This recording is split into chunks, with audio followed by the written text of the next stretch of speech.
মৌমিতার ঘরকন্যার সকলকে স্বাগত জানাই। আজকে আমি শুক্তো বানিয়ে দেখাবো। কড়াইতে সর্ষের তেল দিয়ে কয়েকটা বড়ি ভেজে তুলে নেব। বড়িটা বেশ লাল লাল করেই ভেজে নিয়েছি। এবার তুলে নিয়ে ওই তেলে দিয়ে দিলাম কেটে রাখা কাঁচকলা। সামান্য পরিমাণ লবণ দিয়ে নেড়ে চেড়ে খুব হালকা আঁচেই ভেজে নিতে হবে। কাঁচকলাগুলো ভাজা হয়ে গেছে, এবার তুলে নিয়ে ওই তেলে কেটে রাখা বেগুন দিয়ে বেগুনটা ভেজে নেব। সামান্য পরিমাণ লবণ দিয়ে দিলাম, দিয়ে উল্টে পাল্টে ভাজা হয়ে গেলেই তুলে নেব। সমস্ত সবজিগুলো আমি লাল লাল করে ভাজছি না, হালকা আঁচেই ভেজে নিতে হবে। এবার দিয়ে দিলাম কেটে রাখা পেঁপে, আলু, গাজর ও সজনে ডাঁটা দিয়ে সামান্য পরিমাণ লবণ দিয়ে দিলাম। আমি বারবার বলছি যে আঁচটা খুব হালকা থাকবে, যাতে লাল লাল না হয়।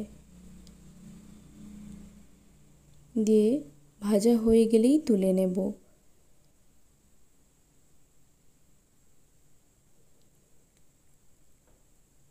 সবজিগুলো সেদ্ধ হয়ে গেছে, কিন্তু দেখুন গায়ে কোনো কালার আসেনি। এবার উচ্ছেটা ভেজে তুলে নিলাম। কড়াইতে সর্ষের তেল দিয়ে দেব একটা তেজপাতা। এবার দিয়ে দেব 5 ফোড়ন।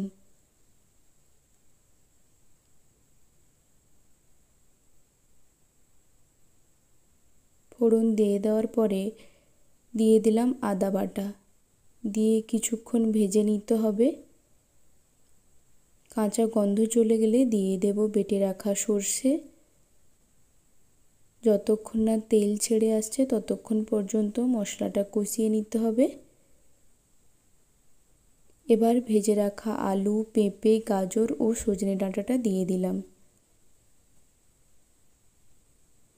দিয়ে সমস্ত কিছু খুব ভালো করে কষিয়ে নিতে হবে। এবার দিয়ে দেব ভেজে রাখা কাঁচকলা। নেড়ে চেড়ে সামান্য পরিমাণ জল অ্যাড করব।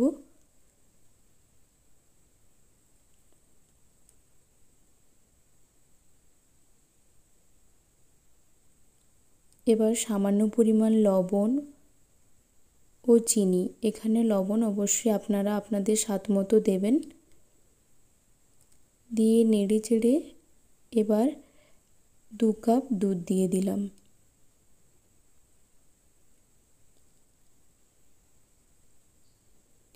দিয়ে দিলাম ভেজে রাখা বেগুন, উচ্ছে ও বড়ি। দিয়ে 10 মিনিট মতো ফুটিয়ে নিতে হবে।